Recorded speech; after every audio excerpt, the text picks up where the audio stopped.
alors professeur ñu tàmbali waxtaan bi ak la très bonne nouvelle bi nga xamante ni démb sax gis nañu donc presse bi tàmbali ci waxtaan mooy DREPAF mi nga xamante ni mooy garab ñu ko yéen ñu koy woowee générique mi nar a changé wax naa ko vie wu ñi nga xamante ñoom ñoo am drépanocytose. Tout à fait DREPAF est venu au bon moment parce que wax dëgg yàlla c'était quand même cher boo dee xool format bi ñu amoon du woon destiné pour la drépanocytose pour leneen la woon mais moom lañ fi amoon mooy hydroxyurée bi et donc hydroxyurée boobu boîte bi avant ça coûtait 6 000 francs CFA 6 000 francs CFA te motul woon 30 comprimés c'était 20 comprimés et donc c'était même pas adapté en plus ci xale yi parce que c'était sous forme de gélule te xale yi da nga ko war a joxe en fonction du poids te donc gélule boobu c'était des gélules de 500 milligrammes da doon bare lool te xam nga mënoo ubbi gélule bi di ko séddale c'était très difficile bien vrai que am na ñoo xam ne loolu lañu leen doon wax ñu di ko def mais depuis ñu am générique bi def lancement bi le 19 bi passé ñu ngi sant yàlla bu baax a baax ñu ngi ci delloo gërëm bu baax a baax waa ONG DREPAFrique déjà ak waa Teranga Pharma ñi nga xamante ni ñoom ñoo nar a conditionné garab gi fii ci réew mi ba pare nangu wàcce ko ba 3000 francs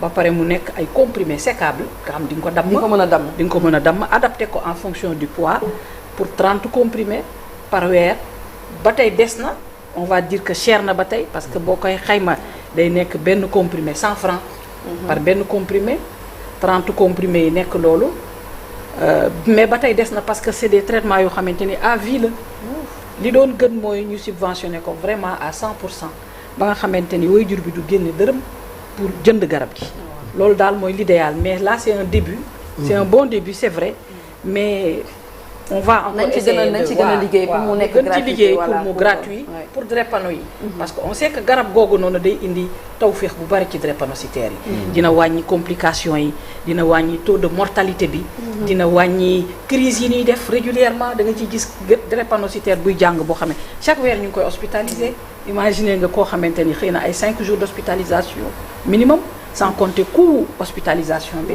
léeg-léeg dina dem ba 500 000 francs par hospitalisation par enfant dans la famille léeg-léeg nga gis ci famille boo xamante ni sur 5 enfants 3 yi SS la ñu donc ça devient difficile pour les parents raison de plus pour ñu seet naka la ñu gën a jàppee c'est vrai c'est un bon début lu gën a jàpp ba nga xamante prise en charge bi ñu boole ko ci c'est des maladies à soins coûteux ñu fexe ba wutal leen vraiment programme dédié am na gaa au niveau du ministère mais ñu gën a ñafe pour ñu gën a mën a yombal yëf yi pour les parents c'est des maladies très coûteuses garab gi da koy faj définitivement wala pas du tout du ko faj définitivement da koy soulager day éviter complications yi day wàññi taux de mortalité bi bare na ay effet day wàññi taux d'absentéisme scolaire bi bare na ay effet yu muy def ci malade bi mais du ko faj parce que c'est une maladie génétique maladie bu ñuy doon na la moom xeetu drépanocytose yi drépano yëpp lay faj comprimé bi ñëpp ko mën a jël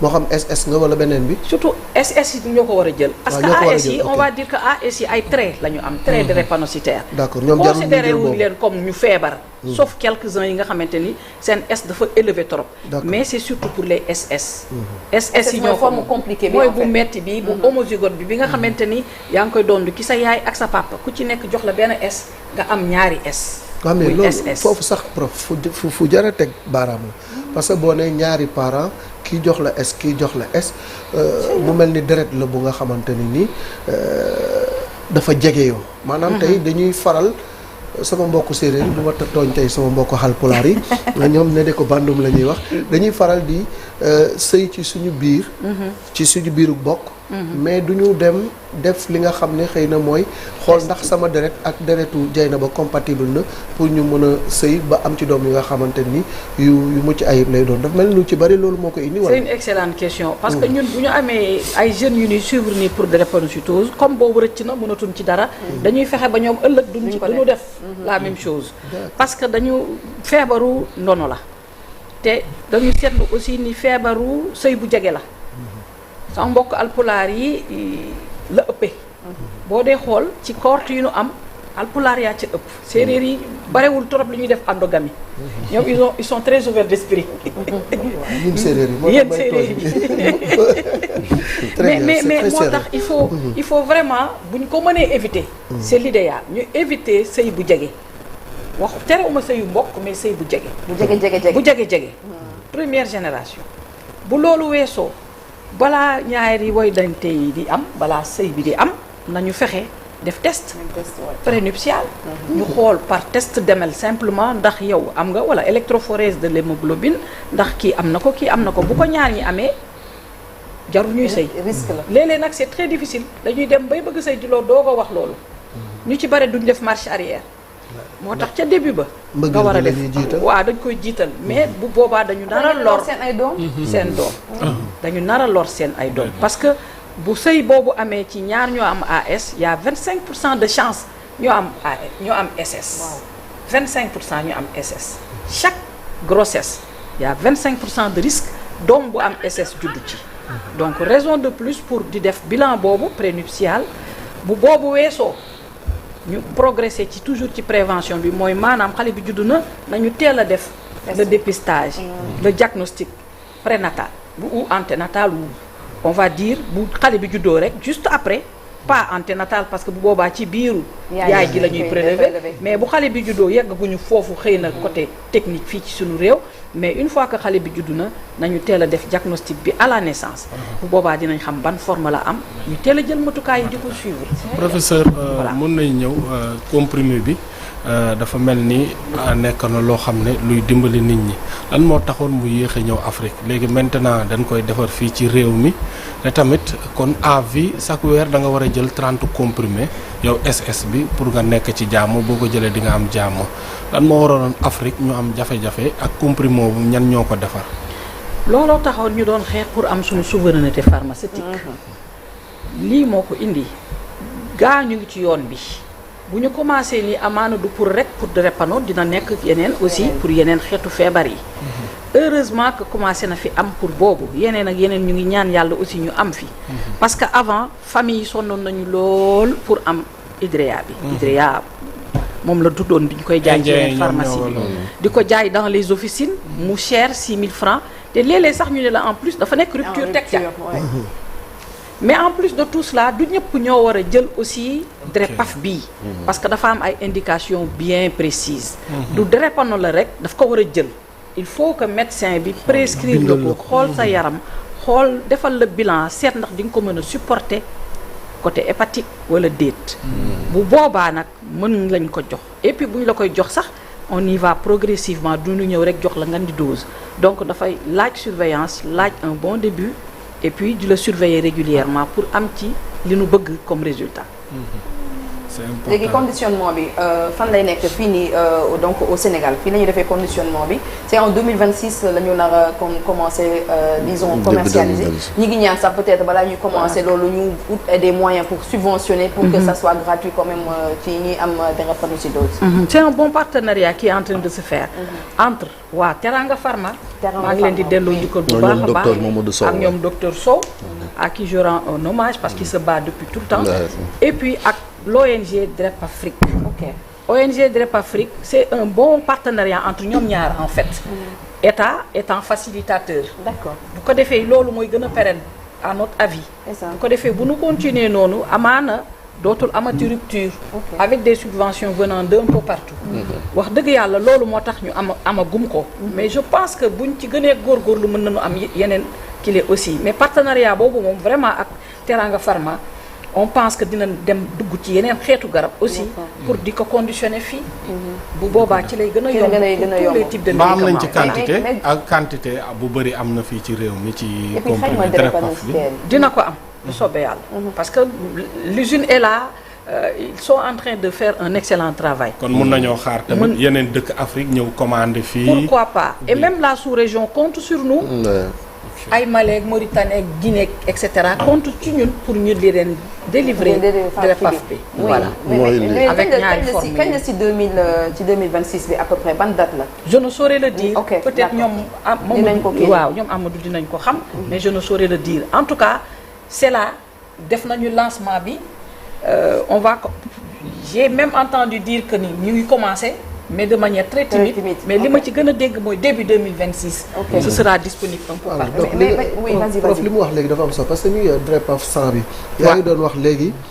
am na ñaari forme am na 100 am na 500. xale yi ñooy jël 500 voilà non. voilà du la nécessité aussi d'insister. ci li nga xam ne moom la ñuy tàmm ñun. muy dal na ma jël naa garab bi dal na Pape Fara naa ko jox mu dem jëndi ji ko donc dem pratiquement ci médecin bi c'est obligatoire. à la limite ndax ñu bari automédication bi moom. exact daf leen di lor. automédication bi moo lor ñu bari parce que c'est sur prescription et c'est en fonction du poids. munoo jël xale bu am 10 kilos nga jox ko benn comprimé bu 500. 10 kilos il faut calculer en fonction du poids day nekk 15 milligrammes par kilo par exemple. dafay nekk 150 milligrammes nga ko war a jox par jour. 150 boobu bu dee c'est des comprimés de 100 milligrammes da nga koy jox un comprimé et demi. en une seule prise par exemple. c'est en fonction du poids. c'est pas au pif comme on dit c'est pas au pifomètre. moo tax nag il faut vraiment éviter automédication ak naan diw jëloon na ko mu jikko man it mën naa ko dem jëndi. wala naan naa ko sa je me sens naa yokk dose bi. bu ko jéem naan naa yokk dose bi mu ngi def dégâts. parce que garab boo gis am na ay effets secondaires. il faut vraiment éviter def automédication parce que même simple aspirine dafa am effet secondaire. donc nanu éviter di def automédication ak di yokkal sa bopp say dose naan xaaral ma yokk dose bi pour gën a tane wala pour ma gën a gaaw a wér. déedéet du noonu sama genre yi ragal hôpital nga xamante ñoom pharmacie rek la ñuy def. il faut éviter. alors prof yaa ngi doon wax léegi aussi xam-xam li nga doon wax léegi ci lu am solo mooy ci li koy joxe. olof yi dañuy faral di wax ni fagaru moo gën faju. wax nga léegi ci jegente bi ci wàllu deret. sëy boobu mën na ko indi. leneen lan moo koy indi ak itamit yow mi ko am nan nga koy xamee ci sa yaram. ba war a mën a dem alors c'est une maladie génétique la. amaana léeg-léeg sax dañuy xool du ñu gis ni amul ndono. amul plutôt endogamie. maanaam du sëyu mbokk mais du tee nit ki mën na ñëw am ko fekk na parents yi ñoom amoon nañ ko. mais malheureusement parents yi xooluñu woon seen yaram. dans tous les cas c'est génétique et c'est héréditaire da nga koy donn malade du ndono la. boo ko donnee am ko am malheureusement forme bu sévère bi mooy SS. day am ay signes. signes yi balaa muy commencer di apparaître à partir de 6 mois de vie bu xale bi bébé bi amee 6 mois. avant 6 mois dafa am benn hémoglobine bu ñu tuddee hémoglobine F boo xam ne da lay protéger ba nga xam ne doo def benn signe. mais day wàññeeku di wàññeeku moom lañ tuddee hémoglobine fœtale. ci fœtus bi la newoon day wàññeeku ba 6 mois mu disparaître. une fois mu disparaître amatoo lu la protéger. DREPAF bii lu tax mu baax day yokk taux hémoglobine fœtale boobu la doon protéger ba ngay juddu. entre autres ci ay FM ci biir yaram day yokk taux hémoglobine fœtale parce qu'on s'est rendu compte que hémoglobine fœtale day boo ci amee lu bare. day wàññi say crise benn léegi bu am nga 6 mois xale bi am na 6 mois signes yu njëkk yi li ñu naan syndrome pied-main booy jur yi dañu war a observer seen doom yi. bu ñu gisee loxo yi di gonfler ak tànk yi di gonfler di néew yi di metti loxo ak tànk moom lañ tuddee syndrome pied-main nañu gaaw yóbbu ca hôpital ñu xool ca Albert Royer wala centre de traitement ambulatoire de Drépano bi nekk biir Albert Royer dirigé par le professeur Indou Dem ma petite sœur. bu loolu weesoo à part loolu noonu signe boobu y a d'autres signes ay douleurs osseuses yax yuy metti la du ay douleurs articulaires. d'accord articulation boobu yeneen feetu feebar la boobu maladie rhumatismale la. mais yax yuy metti lay àndal. da ngay mel ni dafay am lourdeur. say yax mooy metti ci biir day mel ne yax yi dañuy ruux day metti. Drépano yi nee na ñoom bu ñuy décrire seen douleur dafa mel ne dañuy dëbb seen tànk. tellement c'est douloureux. c'est une maladie douloureuse. très douloureux. la Drépano est caractérisée par la douleur. bu loolu weesoo comme globules yi dañuy toj parce que ni mu bindoo la.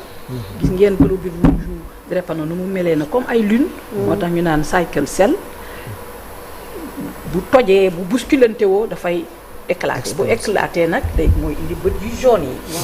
mooy ictère bi mooy jaunisse bi ñuy wax. donc ñaari yëf ñooy caractériser ci sur le plan clinique Drépano mooy douleur osseuse ak ictère. ñaari yooyu xale bu ko faral di am tout le temps ak ay mettitu yax yi. di gaaw a sonn. te ndeysaan du ñu gaaw a sonn parce que dañuy anémie parce que saa yu deret bi éclaté da ngay perdre deret ci biir day toj. bu tojee doo am deret bu normal mu jaune en même temps taux bi wàcc. donc anémie. donc anémie douleur osseuse ictère xale bu ko am wala mag mu ko am parce que léeg-léeg diagnostic bi mën na tardif. mën nañ jékki-jékki ba 25 ans doo yëg benn signe. dem defi ci benn bilan ñu ne da nga drépano SS. mais boo ko interroger di nga gis dans ses antécédents mu amoon ay bët yu jaune ak ay douleurs osseuses. yooyu daal mooy tax ba ñu koy suspecté def bilan bi commencé nag di la suivre. xool ci ñooñu noonu ñan ñoo ci war a jël comprimé bi hydroxyurée bi DREPAF bi wala ñi nga xam ne dañ leen di dem ba defal leen échange parce que laaj na aussi benn instant suñ fa tolloo ñu raxas deret bi. loolu ñu ngi ko commencé def ñun suñu service dalal jàmm loolu mooy échange érythrocytaire. comme dialyse waaw def ko ci machine dugalal la beneen génne bu yàqu. ainsi de suite dañ leen di dugal sax lu ñu naan programme d'échange transfusionnel. maanaam chaque weer yu ñëw tëdd.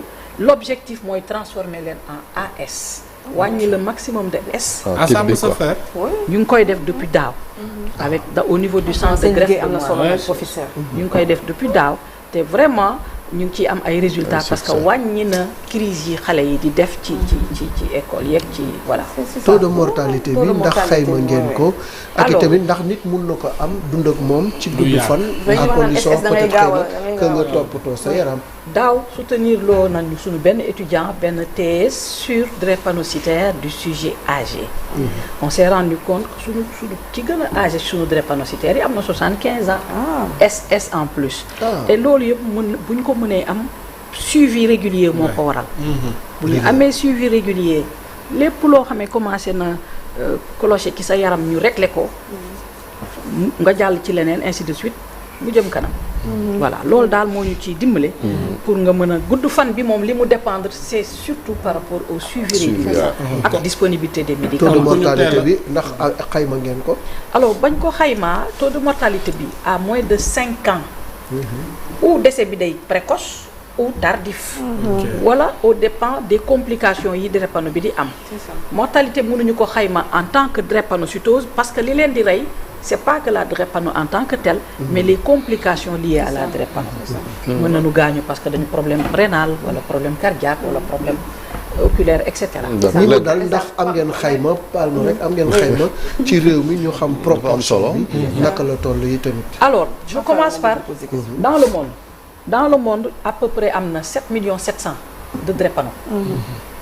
nga ñëw Afrique nga xool 500 000 drépano par an la ñuy diagnostiqué nga ñëw Sénégal 1700 patients drépanocytaires par an. De manière globale fii ci sunu réew on a 10 à 11% de la population sénégalaise qui a la drépanocytose mais avec 2% de SS. avec benn forme quand même légère. wuute forme bu nga xam ni moo am par exemple. en Afrique centrale ñoom seen forme dafa douloureuse. ñoom ay morphine mooy calmer seen ay douleurs par exemple. voilà ça c'est le professeur Tudolo. qui est hématologue pédiatre à Congo-Kinshasa qui fait d'énormes choses. dans le cadre de la lutte contre la drépano. dernière question kon daal lu ma bëggoon laaj jenn moo professeur dafa am ay professeur kon ku teel la ñu gis signes yooyu teel la topp. oui feebar bi mun na la bañ a sonal mun nga gudd fan ak garab gu bees gi daal mun nañ ci am yaakaar. ci gàttal. bu ñu ko teelee dépister defal la ci bilan di la surveiller de manière régulière mettre la sous hydroxyurée DREPAF bi par exemple mën nga ci am gudd fan incha allah au vu d'un bon suivi il faut vraiment suivi bi mooy indi mooy lépp muy drépanoog leneen d'ailleurs feebar bu mënti doon dafa laaj suivi pour teel a faj lépp lu commencé di. est-ce que hématologue yi wër nañ réew mi déjà maanaam région yi. heureusement que ñu ngi commencé di yokku parce que comme c'est une discipline réputée très difficile. il y en avait pas beaucoup. là il y en a une à Touba, 2 plutôt à Touba, il y en a une à Thiès. Il y a nous ici à Dakar. On est à peu près une bonne vingtaine. Tout le Sénégal. tout le Sénégal. tout le Sénégal. njàng mi lu mu laaj ci. fi ñu koy faje aussi du ci réew mi yëpp dafa am ay barab yu précis comme Dalal Jàmm. exactement centre national de transfusion sanguine hôpital principal. par exemple nga ñëw Dalal Jàmm nga jëm Touba. ci Cheikh Ahmadoul Khadim bi yóbbu nañ fa ñaar. déjà ñun suñu objectif mooy ku ñu former yóbbu la ci région yi. comme ça ñu def maillage boobu. ba nga xamante ni benn drépano dootul ñëwati. waaw dafa ndaw kay ñaata at la laajam njàng moom. 4 ans la laaj xale yi spécialisation dafa metti bëgguñu ko parce que dafa metti. xale yi bëgg leen waay. spécialisation. xale yi bëgg leen waay dafa metti. nan mais je pense que bu ñu ministère jàppale woon ci wàllum bourse. waaw bourse yi surtout waaye. c'est ça. dinañ sawar a jàng. il faut mettre de l'argent dans la santé. santé c'est ça oui, l'éducation il faut mettre am énormément. politique de santé mais leen nouvelle quand même malade bi ngeen fi defoon greffe bi. Ah oui, donc il faut que j'en parle aussi. Oui, ça c'est une prouesse. Alhamdulillah, il va bientôt faire 1 an. Machallah, il y a dans la cohorte d'autres ñu ngi xamante ne ñu ngi leen di waaj a greffer. Après inchallah on va faire une émission. Non il le faut oui mais et puis nag ñuy boole ak ba moom pare sax bu dul loolu greffe bii nii dafa am mucc ayib ci drépanocytaires yi. Parce que dans 60% des cas on peut les guérir avec l'allogreffe. Donc bu ñu yàlla suturaalee ba ñu adopté la loi sur l'allogreffe mën nañ leen boole ci cohorte greffé yi. Parce que sur 100 patients 60% peuvent guérir de leur drépanocytaire. Drépanocytose. J'ai dit guérir. Moom ak thérapie génique ñoom ñaar mën nañu guérir les drépanocytaires de leur maladie. Raison de plus pour jàppale centre de greffe de moelle bu Dalal Jàmm bi. ñu gën a continuer ak sunu allogreffe. Loolu c'est déjà ce sera un ouf de soulagement surtout chez les enfants drépanocytaires ci la ëppee résultat. Et donc raison de plus pour ñu gën ci jàpp. non il fait mon plaidoyer. non bu la neexee sax nga waxaat professeur. bu la neexee nga waxaat. macha allah na si ñëpp jàpp na si état bi jàpp na ci ñëpp jàpp. parce que ça vraiment jàppale centre de greffe de Dalal Jàmm ñu gën a continuer suñuy indication voilà mu ngi noonu. c'est important voilà prof guddal fan waaye guddal fan peut-être remercier peut-être ñi ngeen di liggéeyal ci DREPAF bi oui. Oui, avant may waxu ko DREPAF Youssou Ndour. Oui. Léegi laa ko dégg. C'est mon idole depuis toutes ces années-là. Depuis étudiante moi c'est Youssou Ndour. ban wayam nga bëgg sax da ngay wax ban wayam nga bëgg. ñu gunge la ko jàngalekat yi. jàngalekat yi. waaye fan la jàngalekat Malick dégg na la waaw jàngalekat may ko jàngalekat yi ñu gunge ko ak loolu. Des félicitations à l'endroit de Youssou Ndour. C'est ça. Qu'on respecte énormément, qui est un exemple type dans ce pays. Qu'on doit vraiment man. boo ko amul nga seet docteur ah. boo ko amul nga seet docteur. dama bëgg Youssou Ndour. loolu moom ñëpp xam nañu ko. macha allah. Alaaji Malick boo amul boobu seetal ma docteur. en tout cas docteur Mamere woo ma. merci beaucoup. docteur Mamere woo ma. docteur Mamere woo ma. Ça c'est mon mot de la fin. On parle de DREPAF. non waxaatal professeur waxaatal ba mu neex la. waaw li mu bëgg mooy ñëpp am jàmm sax ba. voilà patients yi di wàññeeku sax wax dëgg yàlla parce que bu nit ñi amee wér moom ah. vraiment di leen remercier si liggéey bi loolu la ñuy ñaan nañu éviter yenn mariage endogamique yi. xale bi bu feebaree boo gisee yenn signes yi gaaw yóbbu ko hôpital. bu ba pare à l'endroit de l'État peut-être et de nos autorités de notre tutelle ñu fexe nañu ko gratuit léegi. vraiment à 100%. sur toute l'échelle na gratuit parce que c'est des malades quand même. c'est des maladies à soins nañ ko subventionné vraiment merci encore merci et puis félicitations pour liggéey bi ngay def. Merci. Donc comme j'ai dit on adore voir les femmes nekk donc ci kanam. Donc vraiment merci beaucoup professeur Fatou Samb Ndiaye mais am na aussi beneen maladie bi nga xamante ne on n'en parle pas beaucoup c'est la maladie crépusculaire bi nga xamante ni boobu aussi c'est deret yu jege yi la donc beaucoup en souffrent te ñu bëri feebar boobu xamuñu ko donc je pense que c'est des maladies également yi ñu war a gën a ñoŋal nit yi xam ko tey li nga wax ci drépanocytose ñu bëri xam naa ne dinañu bu ñu gisee yenn affaires yi rek danañu daw dem xooli kon médecin yi professeur Fatou Samb Ndiaye chef service hématologie clinique bu CHN Dalal Jàmm ñu ngi lay gërëm bu baax a baax El Hadj Malick bu nekkee son bi disponible na ñu accompagner donc professeur Fatou Samb en musique aujourd'hui exceptionnellement donc parce que ndax na ko fan su Youssou Ndour bu nekkee nag da ngay ñëw le 3 man maa lay invité personnellement jeex na boobu moom voilà boobu man maa lay invité personnellement inchallah comme ça ñu ñëw Arena lépp am ko dinañ ko lijjanti donc di nga ñëw docteur Aminata Diop mi ngi lay nuyu pneumologue c'est ça voilà mi ngi lay nuyu baax merci beaucoup professeur merci encore merci beaucoup c'est gentil jërëjëf merci beaucoup on est ensemble jërëjëf nga yedd genre yu gën a ba ñu yembale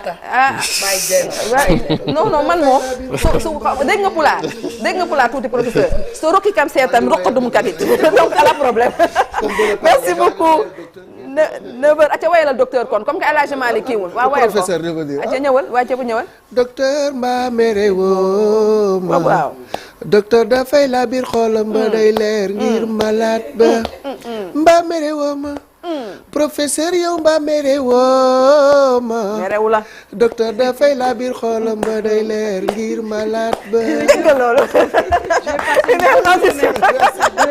bonne journée ñu dalal suñu gan bu mujj mu nekk dernier acte bi Serigne Modou Bousso Dieng la ñuy dalal léegi